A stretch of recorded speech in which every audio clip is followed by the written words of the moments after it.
it's so important to have someone that will give you the chance and believes in you. Some people have a lot of talent, but just never get the chance.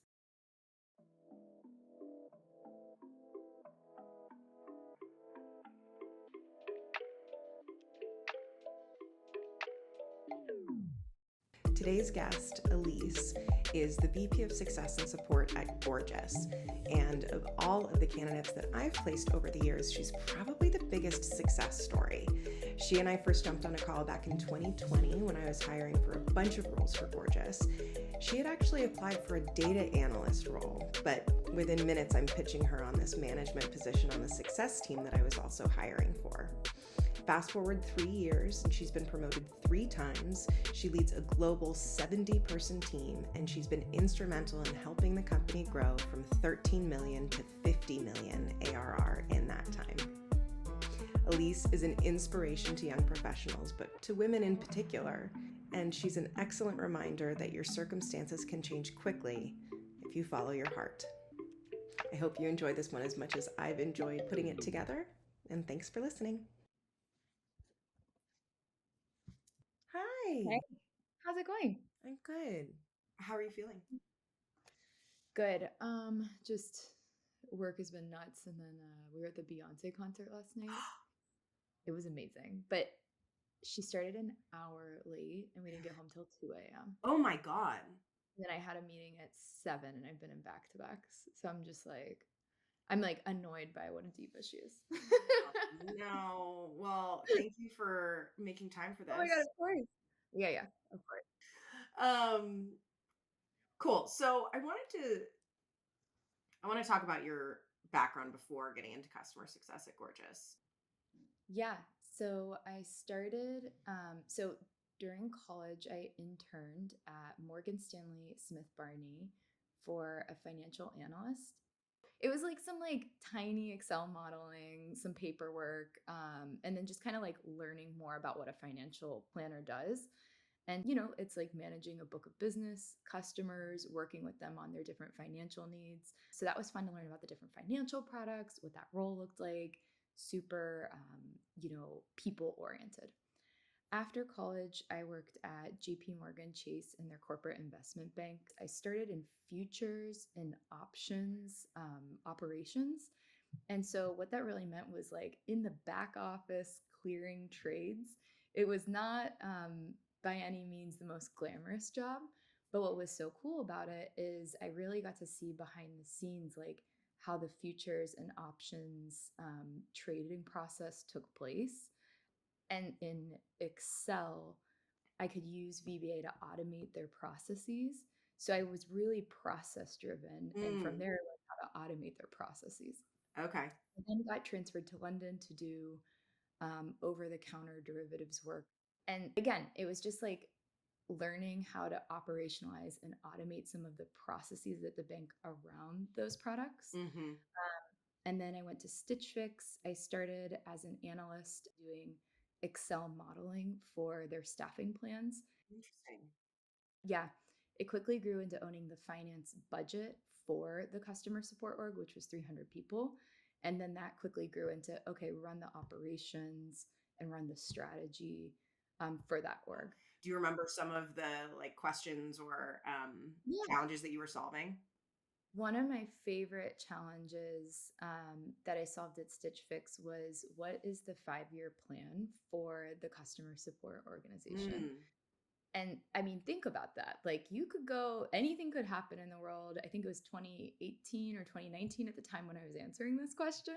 And so, what I started doing was I knew what we had, right? And it was, a couple hundred people, and they scale at a certain rate with the amount of customers that we serve.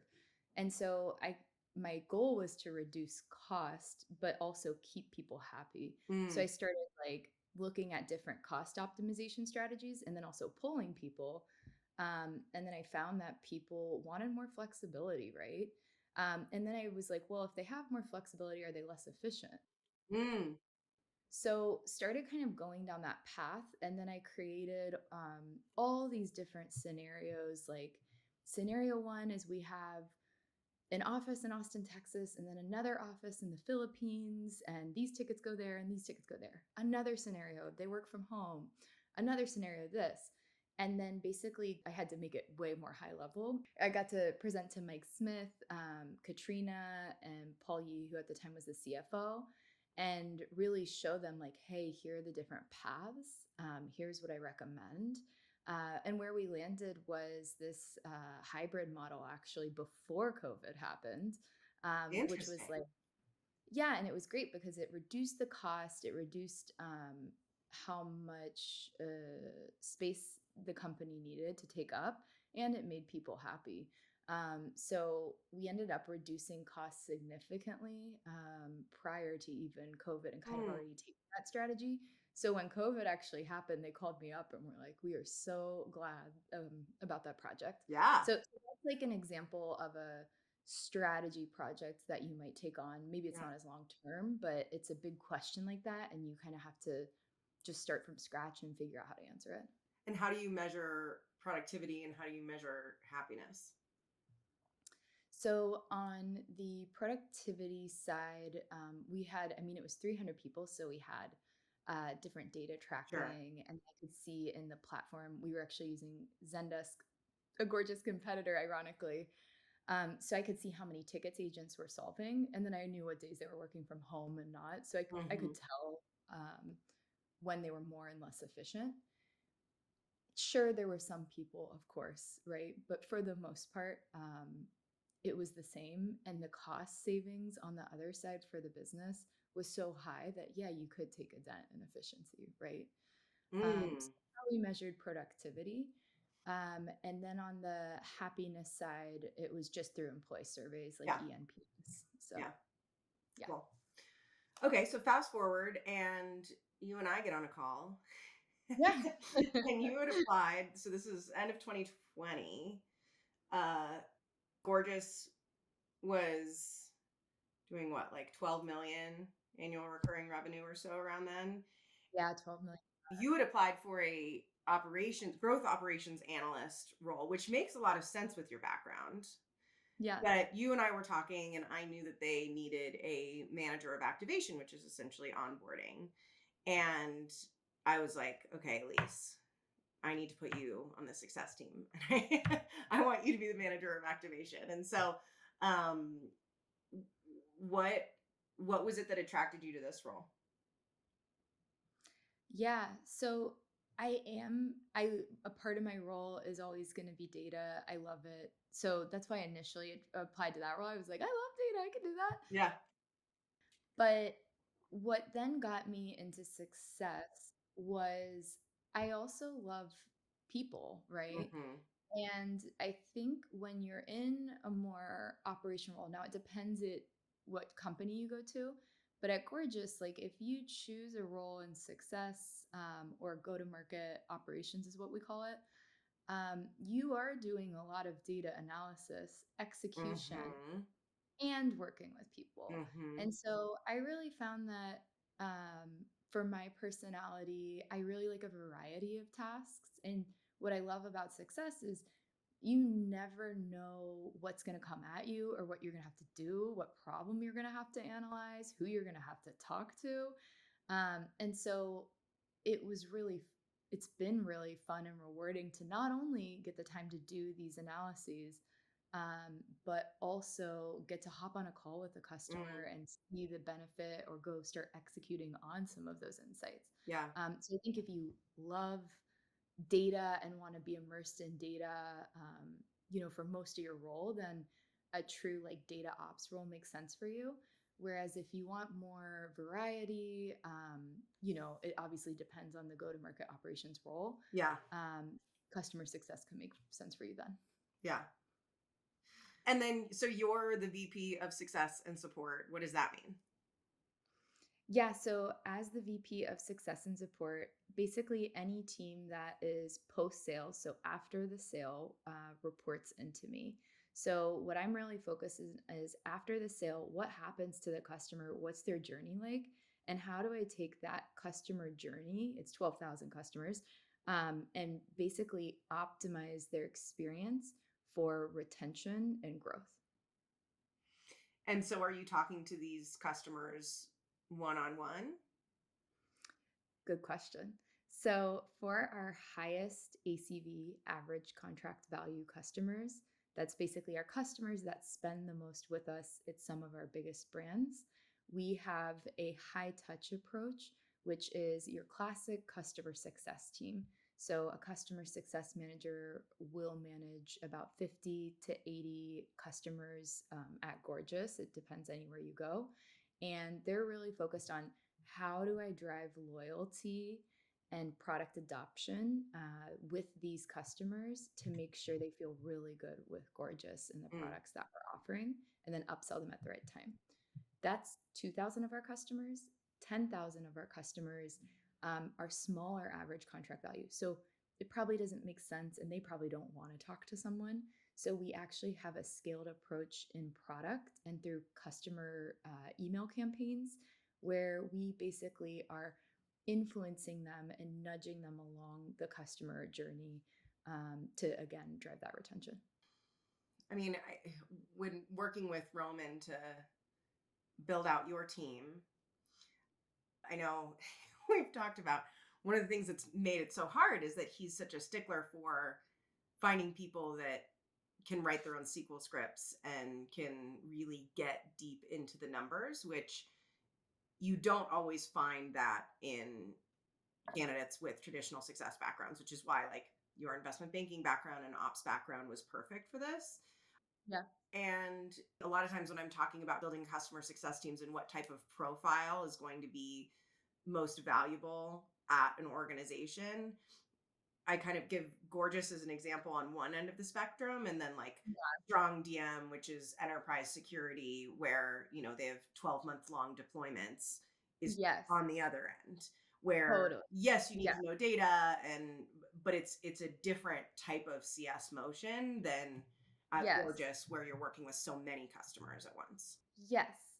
Do you think that focus on data is unique? Yes. When we're hiring for customer success leaders or customer success managers, some of the first questions I always ask, if it's not already stated on their resume, is okay, how many customers were you working with? Mm, And what was the average contract value? yep. And then also what type of customer and what did your processes look like, right? Because that is what is so challenging about customer success. I'll go meet other customer success leaders and our jobs couldn't be more different, Right, right? Where right. they're spending all their time in customer calls. And so for us, like we're definitely at this end of the spectrum where it's 12,000 merchants. So you can't talk to everyone. You actually have to figure out with data how to have a smart, savvy, scaled approach. Whereas if you have 10 customers all at, I don't know, 50 million, that must be nice. But at that rate, you are probably only doing customer specific conversations and work. So. Right, right. Yeah, and then typically they have other departments that are doing more of the heavy analysis and technical integrations and things like that. Totally. And what does your day-to-day look like? I would say I would treat it more on a quarterly cadence because I think my role really depends on where we are within the year and the quarter and planning. So when I started as a manager, right, it was like more within the week, kind of figuring out execution and coaching. And then as I've moved into director and VP now, um, most of my role is actually figuring out what's going to happen next year Mm, and how do I make sure the team is all kind of going in that direction, right? And so I heard something, it was like on Y Combinator, but something to the effect of with the extremely fast fighter pilots, they actually have autonomous driving, like because the pilot couldn't possibly move that fast to make huh, those snap decisions because the planes move that fast. right. However, the pilot does guide the plane over time. Like in a minute, I want to be approximately here, right? Huh. And so that is a great analogy for how leaders should work and for my role. So, yes, like the majority of my time is probably spent doing long-term planning and then meeting with the leaders of each function. So the head of onboarding, the head of success, the head of support, the head of scale, the head of account management, to essentially make sure, hey, are we still in line with this vision for next year? Are you still beating towards that? Mm-hmm. And then within the quarter, how are you performing? But for the most part, they are working with their leads or individual contributors that are working with the customers to really make sure that intraday, intra-week, and intra-month is happening. So I don't want to understate your accomplishments at Gorgias, and I need to call this out. um, because you've been there for just under 3 years. The company has grown from 12 million ARR or so to you're tracking to what, just over 50 million towards the end of this year. Correct. Yeah. You got promoted from manager of activation to interim head of success, and then you became head of success, and now you're VP. And I worked with Roman, the CEO, on a VP. Like, we were trying to find a VP of success when you were head of success. And, of course, you'd never done it before, and you'd already been promoted so rapidly. So we thought we would bring in somebody from the outside. And we came close a couple of times. And Roman always said, yeah, but this person's not better than Elise. Or at the very least, for some really senior people, I don't think they're better than Elise would be in a year.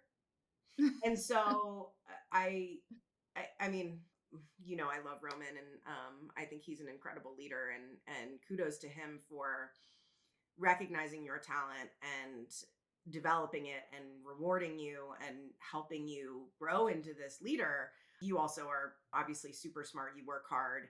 You're data driven, but you're also, and I want to talk about leadership because I think you do naturally have a knack for motivating people on your team and getting buy-in. But I mean, I'm curious, being promoted that quickly in that short of a span of time, and for the company to have grown that quickly, and for you to really be at the helm of this entire department, which is critical to Gorgias. That's another thing I love about Roman, is he knows how important customer success is. Totally. Do you ever get imposter syndrome? I did at the beginning, because the truth was I didn't have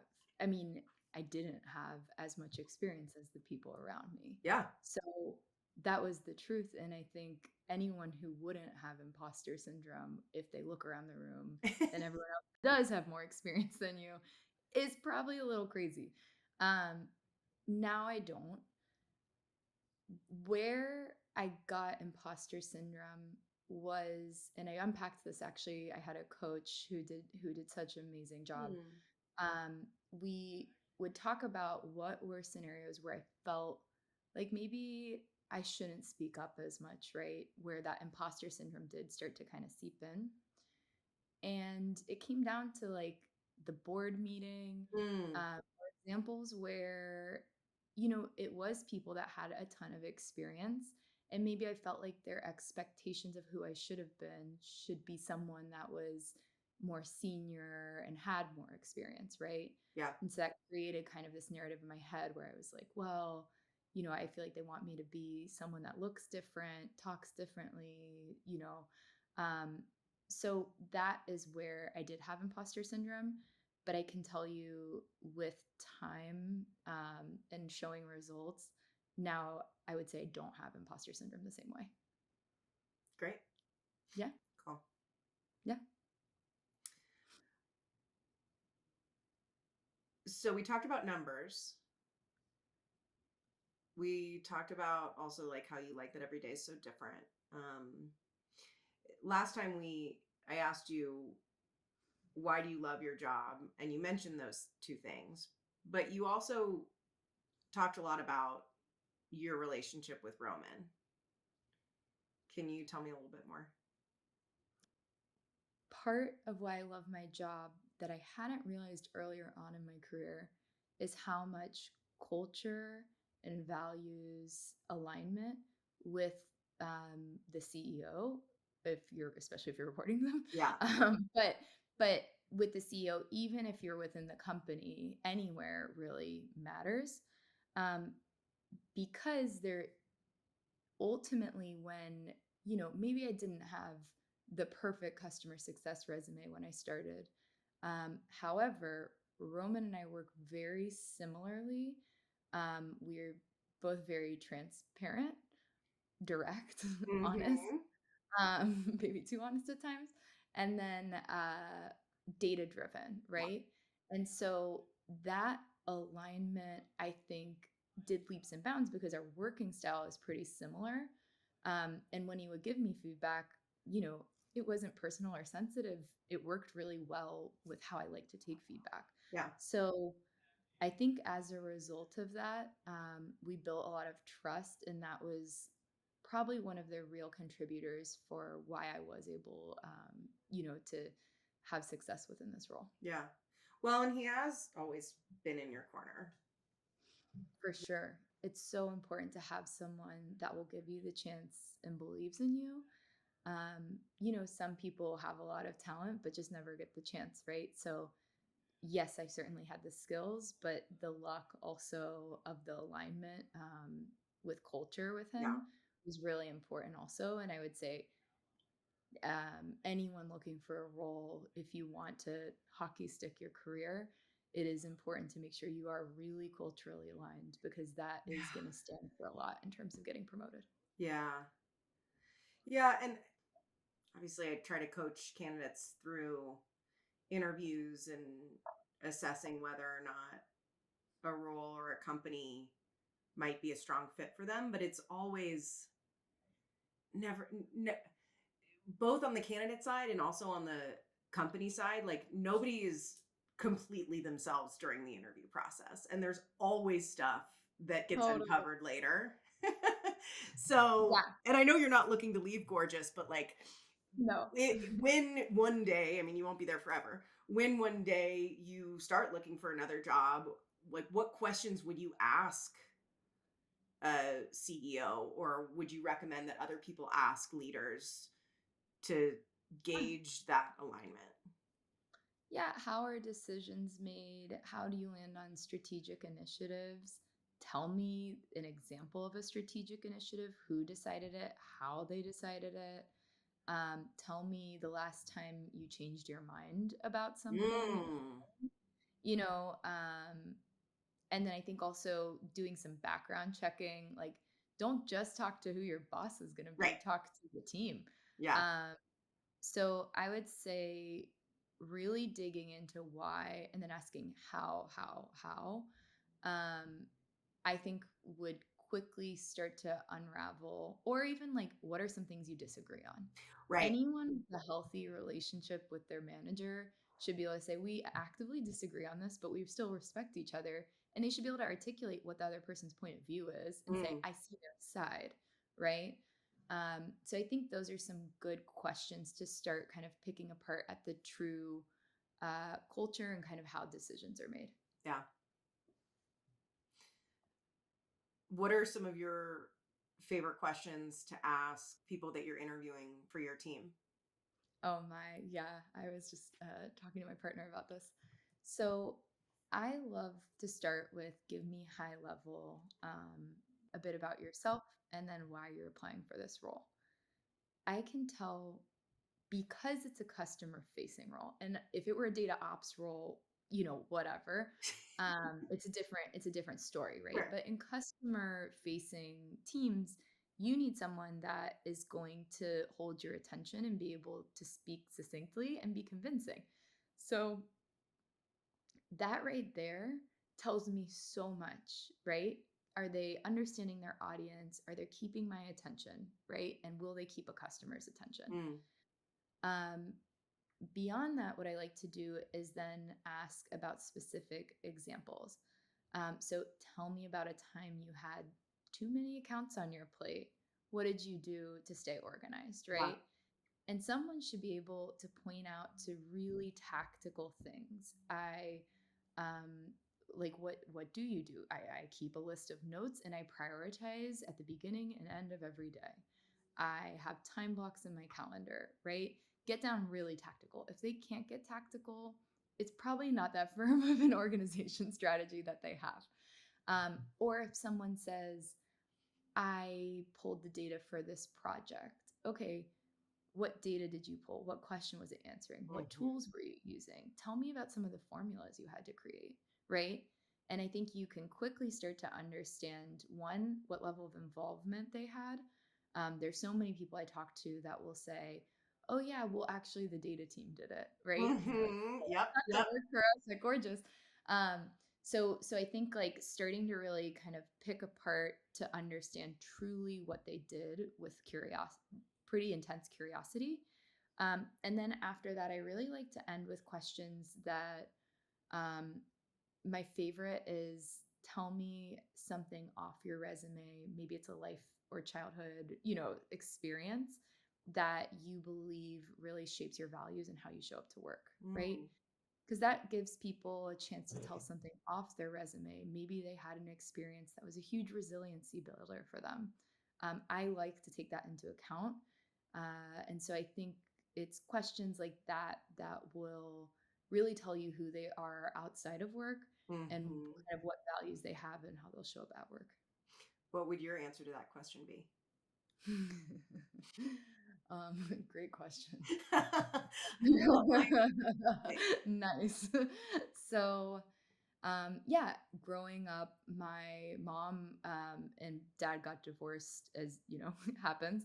And what happened is it taught me the importance of prioritizing kind of like happiness over people's perception of you. mm. And also through that, I saw my mom take on a full-time job. We were in Ohio, so there was a lot of gossip about her also. But really like kind of just have really strong work ethic. And how old were you when they got divorced? I was 9 Okay. and yeah, so pretty young. Yeah. Um, but I think seeing that taught me the importance of like you depend on yourself. You need to have hard technical skills, right? Because she became an accountant. And then also, you need to prioritize your happiness, and you're kind of the only person that makes yourself happy. So, Yeah. I'd say those are three things that really show up in how I view work, how I treat work, and Yeah. probably will always operate within my life. That leads in nicely to we talked last time when I didn't record about what makes you successful. So, I would say there was the right amount of trust with Roman, right? I knew he was cheering for me and in my court. The right amount of hunger also though, because behind the scenes when you were talking with him to interview other candidates, I mean, you know that behind the scenes I was like, I'm gonna get this job. Like I would call my mom and be like, okay, so what's the play here? So there needs to be hunger and then I think the right amount of trust, right? Sure. But I do also think for me and a lot of people I work with, there is also like this level. I don't want to overstate it and call it, because anxiety is a true clinical condition, Yep. but I know it. basically, um, there is a healthy level though of something pushing you borderline anxiety that is like, I know I didn't do a good job there. I need to do better. And so for me, what would happen is I would, want to stretch into VP or director, whichever role it was. And when I didn't do a good job, I knew it, right? And most people do. Yeah. And so, your brain kind of ruminates a bit and you're like, man, I messed that up. I didn't sound good in that meeting. And you can either let that anxiety manifest and fester and kind of go to a negative place, or you can say, okay, well, I do have control and other people fortunately don't pay as much attention as you. Right. You And always have to remind yourself of that. yeah, exactly. And I can change who I am tomorrow. So if I didn't sound great in that meeting or I didn't do a great job on that analysis, what can I do now to fix it? And so I think it's that healthy balance of channeling your anxiety into action which then fuels growth. And the best people I work with don't really need feedback because they'll come to me and say, I know what I'm doing wrong, and here's how I'm Hmm. going to fix it. Right. And so I think that is what really fueled my promotions because I was able to start seeing my weaknesses before Roman. Um, Hmm. but I also think how it's like, how do you make sure you always stay in that healthy mindset and don't operate Right. from a place of insecurity? And I think for me, and what a lot of leaders I see do is they have, I call it like the operating system. But it's like, how do I show up to work so when I get feedback, I take it at face value and I action on it? If I didn't get sleep, if I'm not feeling good about my Right. life, if I'm stressed, I might be like, well, get really defensive and that might be my reaction. Yeah. Whereas if I've taken care of myself, I go on runs, I'm eating healthy, I can come in more calm and take feedback to really then move it straight to action state. So it's like, how do you take care of your mental health and physical health? They're, connected as we all know, um, to make sure that you come into work in a place where you can grow, and be confident and have kind of that right level of anxious growth, Yeah. healthy. So, Yeah. Yeah. I mean, and something that you've mentioned to me before is knowing your worth as a person separate from work. totally. And I think that's something that I've certainly struggled with in the Yeah, past. And it's easy to, especially if you're working all the time. And I think it is a little bit easier now, our age, you're married, you're pregnant, I have a kid. Like yeah, it's really easy to see beyond what I'm doing for work, but that wasn't always the case for me. yeah, yeah. I think having cognitive distance, um, and again, I think it's having healthy, like having a kid certainly helps. You don't have a choice, right? You can't think about work at certain hours. Yeah. Um, so I think having a healthy distance, and to your point, this understanding of I am not my job.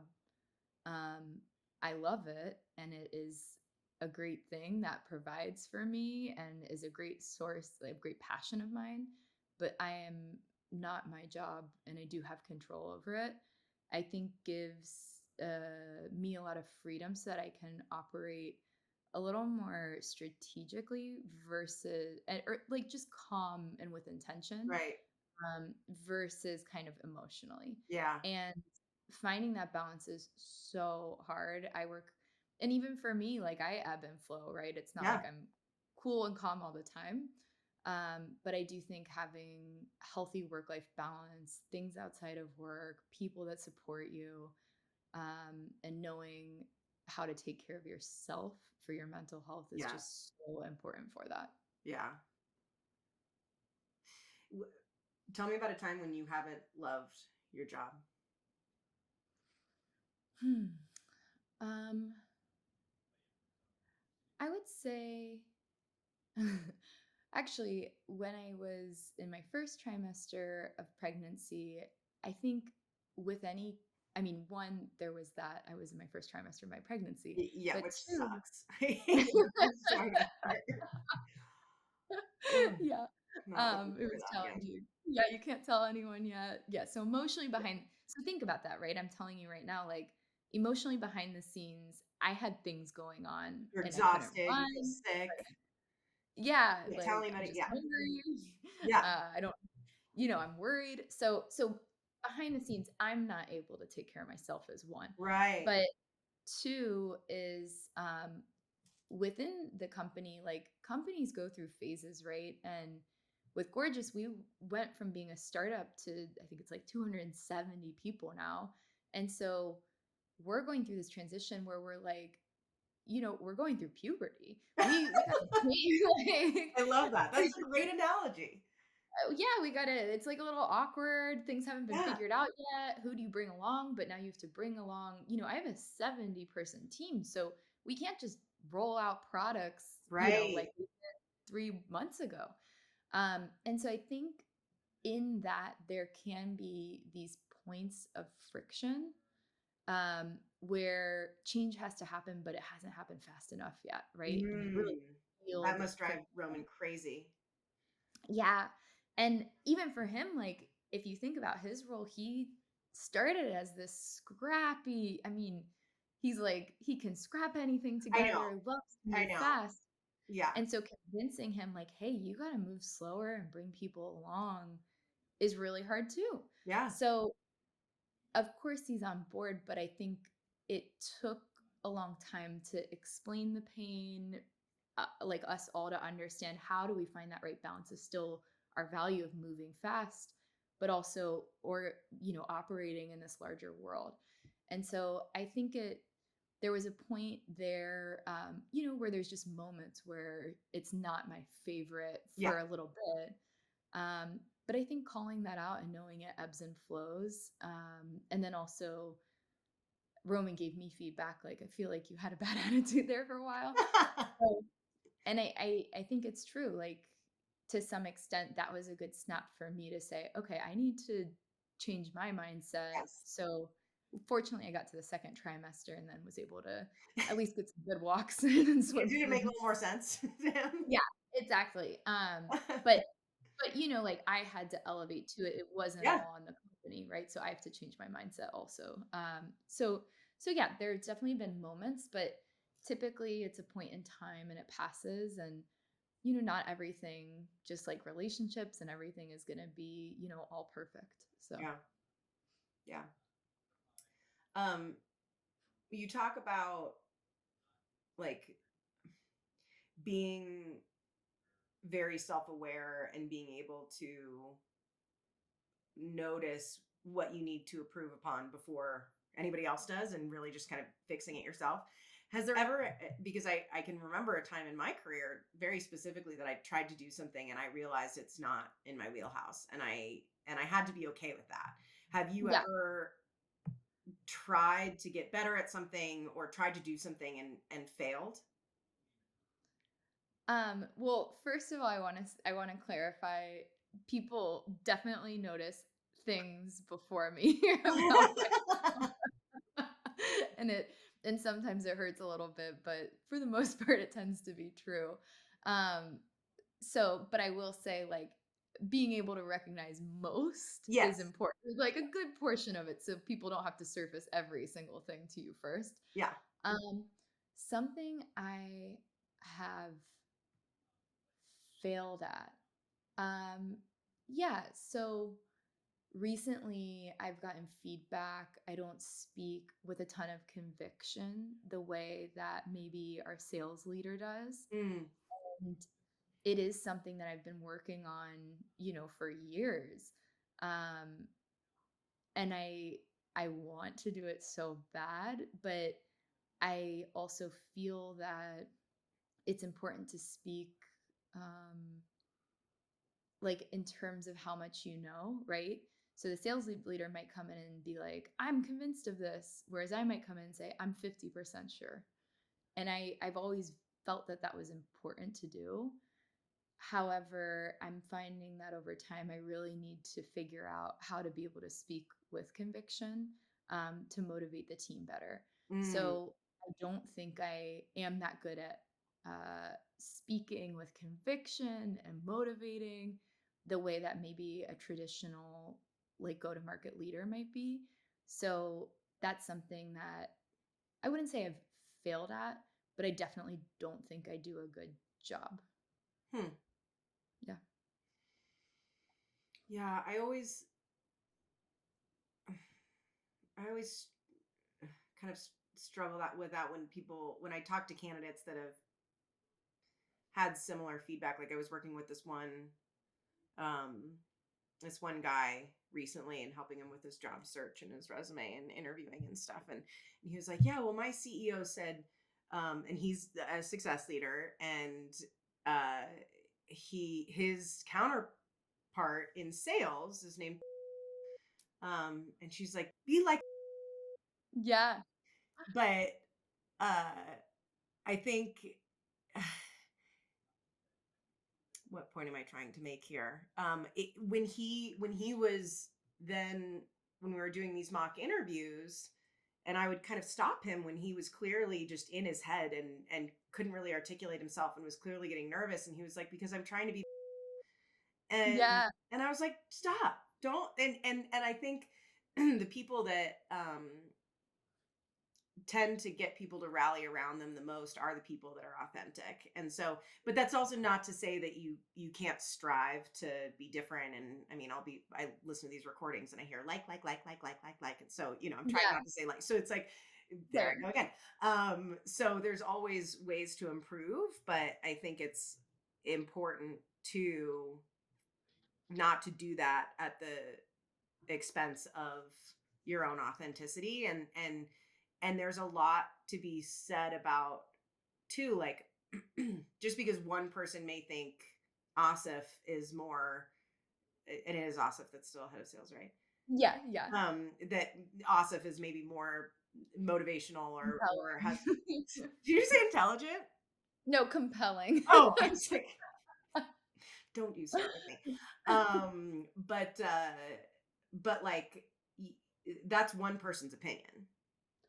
For sure. And For some people may be identifying with you and not identifying with Asif, or might think that he's coming off too strong, or is maybe somebody is more swayed by your approach of being more skeptical and bringing the data in.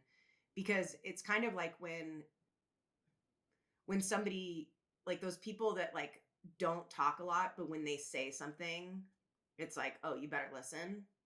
Yeah. It's kind of a similar thing. If you're not like, I don't know. I Yeah. I think you're totally right. And I think that just like for anything, like there's scenarios where I'll need to know how to speak with high conviction for the audience that needs it, right? right. It's still a skill I feel that probably no matter what I need, but to your point, even communication and motivation is so subjective, Yes.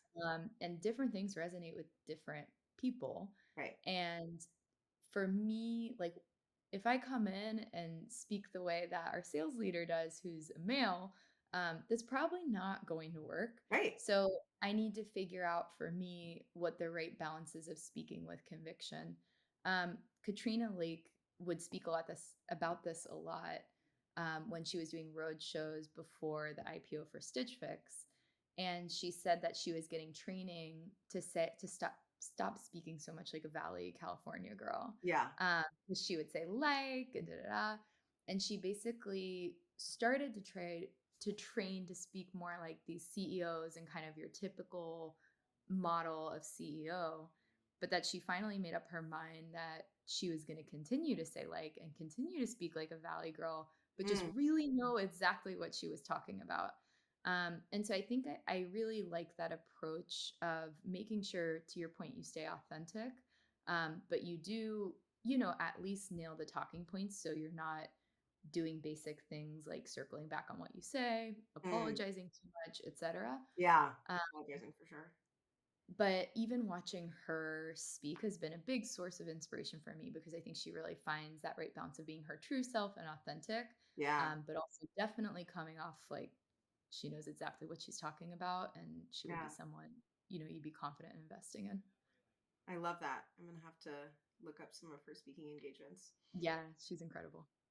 And women finally, I mean, it's still, there's still so many inequalities, gender wise and racial wise and everything. Yeah.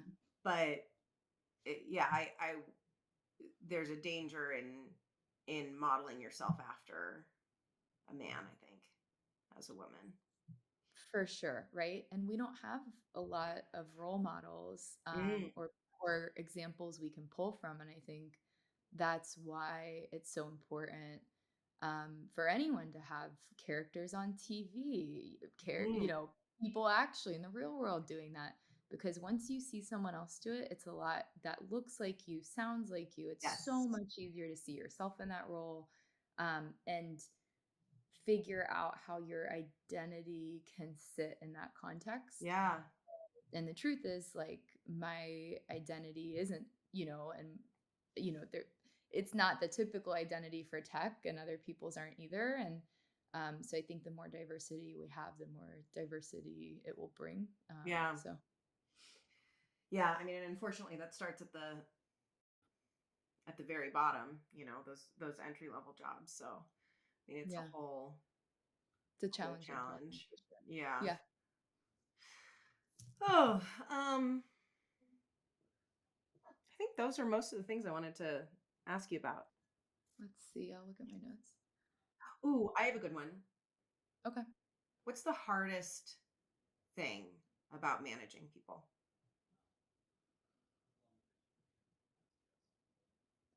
It changes over time for me. It has changed. In the very beginning, it was having conviction, to know you need to do it this way. Here's why, or Mm, here are your opportunities. I felt like, who am I to tell someone these are their opportunities, right?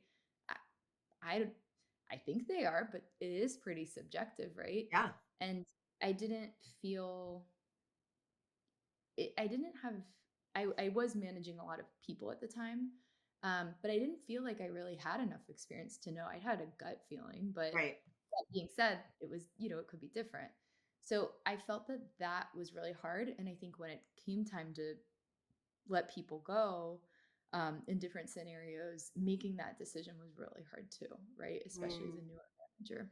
yeah, Um, with time, it's become really clear to me because I have more experience where I'm like, no, you do need to do this. You need to do this. Here are the warning signs. And I can call those out really early. And I'm extremely confident in that. And I can call out growth areas too.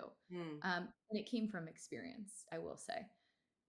Now, so that got easier. What's now hard is truly practicing active listening and stopping yourself from telling people what to do. mm, When I get a lot of sleep and I don't have a lot of meetings, it's really easy to be present and think of it like being a true friend or true coach. yeah, You need to be present, listen, ask questions, and kind of play wise, not necessarily telling people what to do. And when you're tired, you got to get things done fast. You are flying, there've been times where I've had 30 hours of meetings within a week, right? And you get to that last one and you're just like, I don't have time for this. I just need to tell you what to do. So right. so making sure that you are able to block your calendar, only take important meetings. Now have a certain threshold. I don't take meetings after that.